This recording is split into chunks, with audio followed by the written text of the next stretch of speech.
Welcome to Krome Cast. Check it out. I'm Sam Major, Commercial Director for Krome Technologies.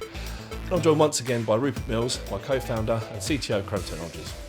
Today, we're discussing vulnerability management and the importance of using proactive tool sets to mitigate the risk around protection of your environment. Mr. Mills, welcome back to the sofa. Good to see you in the office. Yeah, you too. I've been here for a while. It's been a while.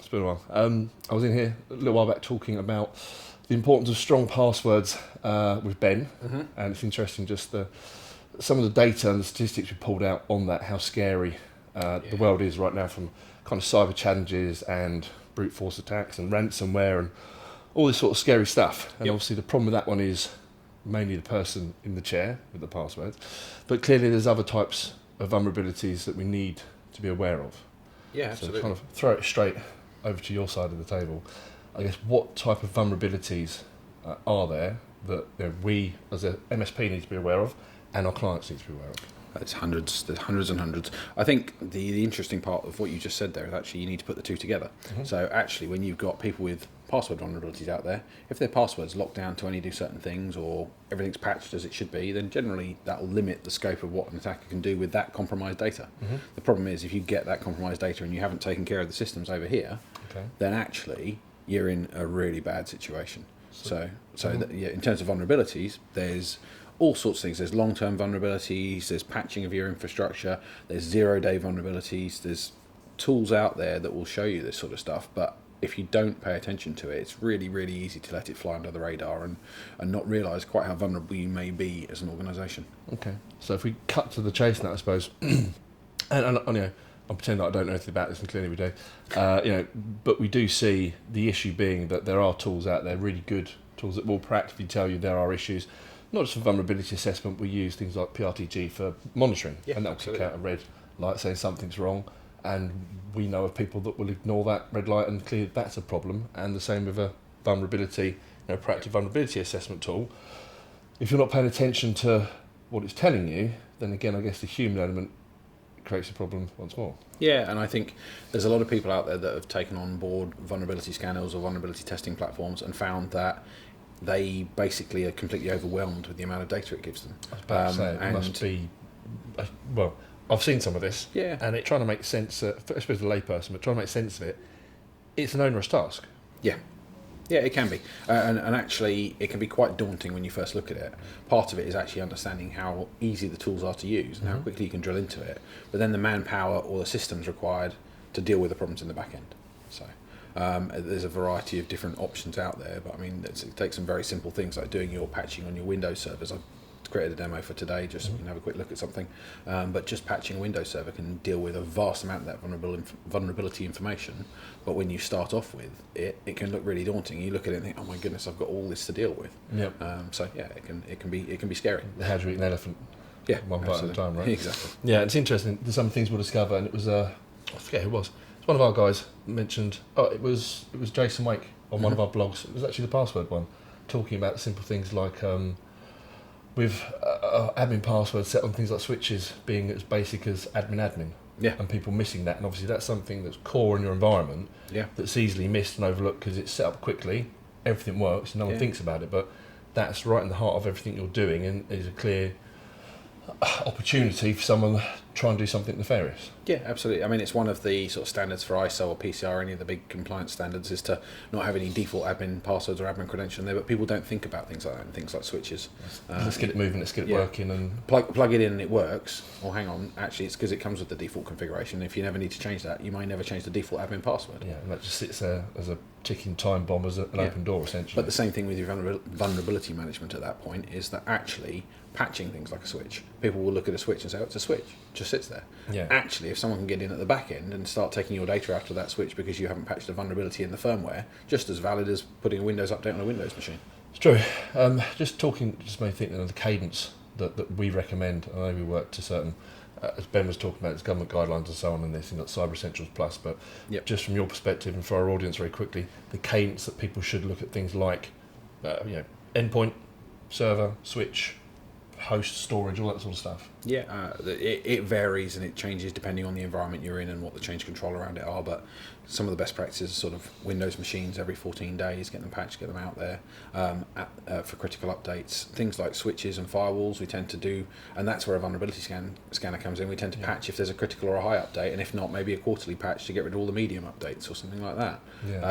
Because you don't want to be doing those every 5 minutes, but if there's a critical vulnerability, then you want to do it now, because actually in a week's time it may be too late. Yeah, I mean, it doesn't take very long for someone to actually get in and do some damage, or with ransomware and so on, they can be sat there doing damage without you knowing, right, if you haven't addressed that problem. We saw it recently with the Exchange vulnerabilities that were out there, where basically Microsoft found a load of new vulnerabilities in Exchange. Now, people who had a vulnerability scanner would have found out about those pretty much immediately, because all the vulnerability scanning agents updated to say there is a new vulnerability. And when you're looking for Exchange, look and see if this issue exists, and if it does, flag it now as critical, because it really was critical. And actually, we were able to get out in front of that with most of our clients and help them patch really, really quickly. But some people will have left that completely unknown, because if they didn't see the news articles at the time, it'll just sit in the background, and they may patch Exchange once a quarter or something like that. Or didn't actually pay attention to the flashing light saying there's a problem here. Yeah. Again, it's probably a good time to actually show what we use as an MSP to support our clients, and what we see, and a bit I referred to earlier, kind of the information as I saw it, you said, can be quite daunting, but how it is displayed, what we look for, and actually how you then how we manage our way through that to support our customers. Sure. So I know you've built a couple of Windows 2016 Yeah. servers for us. Okay. Do you want to talk through what you've done, and I guess the difference between A and B, and let's dive into the GUI and some of the reporting, and you can talk us through, I guess, what we look for, what people should look for, and let's go from there. Sure. So there's a bunch of tools out in the marketplace. The big boys out there are people like Rapid7, Qualys, Tenable. We tend to use Tenable. They're all good tools. Having one is much better than not having one. Yeah. If a customer already has a different one in place, we're happy to work with that as well, but as a recommendation, we tend to use Tenable. Tenable have their real-time scanning tool, which is what we tend to deploy, a tool that sits there, and with the Exchange update, for example, the definitions inside Tenable will update, and it will flag immediately to you that there is a problem, or within the next run through, and it runs through your systems in real time, so it's always scanning.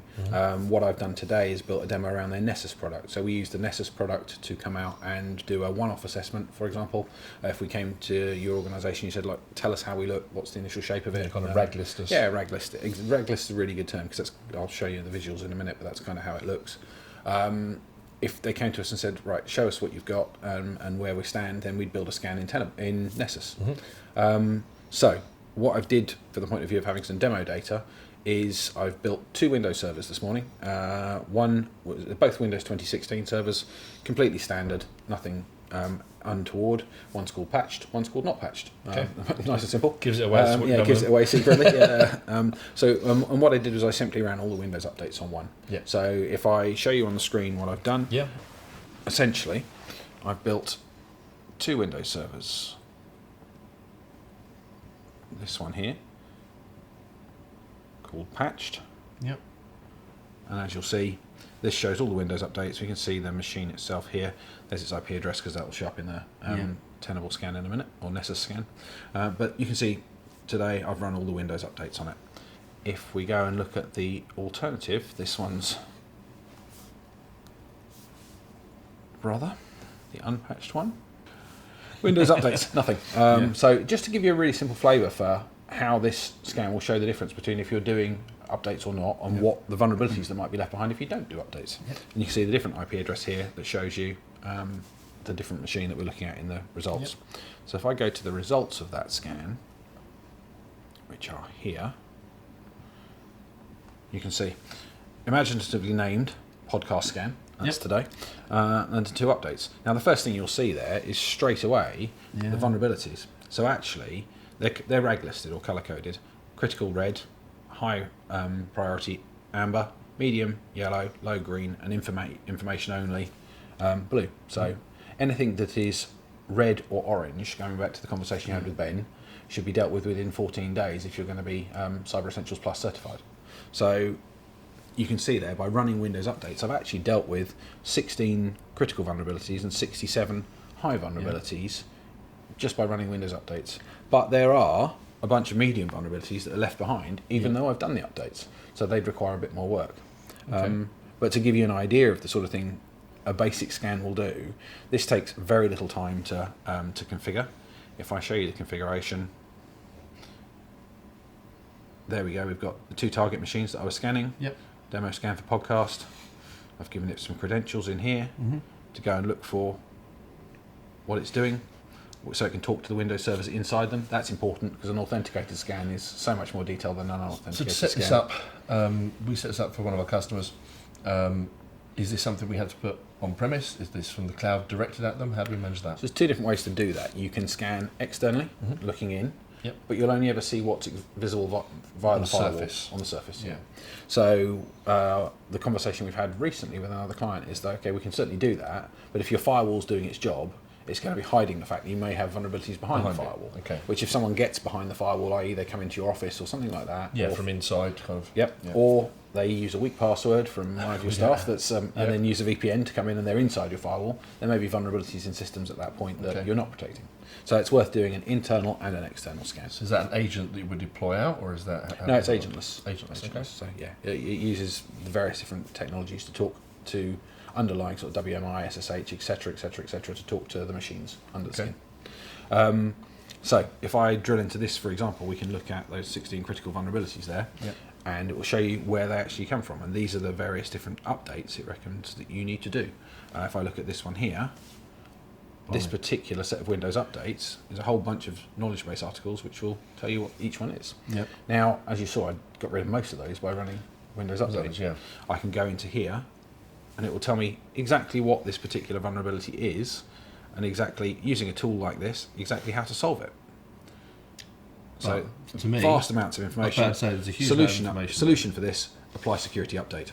Okay. So after the long... Yep, after the vast amount of detail about what it's doing, apply but security it's still, update. I can imagine that we've obviously got 2 servers here, one healthy, one not healthy, right? Yep. If I've got an environment with 300-400 VMs in it, this could be a fairly onerous task for someone to have to sit and remediate themselves, which obviously where people like us come in to take the heavy lifting away, but I can see a tool like this is invaluable to see where do you start. Yeah, so our managed services team will run a tool like this as part of their process to make sure that we're doing our job properly. Yeah. And we can include the reporting to say, look, actually, here you go, this is before we started, this is after we started. And then on a monthly basis, you'll find actually the number of vulnerabilities will go way down, and then they'll spike back up because someone will find a whole load of new ones and a load of new patches come out. I mean, Microsoft, how often they patch, but not just them, Dell with firmware updates, HP with firmware updates, Palo Alto with firewall updates, whoever it may be, all of those updates, because this is just 2 Windows servers. I was about to say, you're just mentioning firewalls there, and I'm assuming we can hit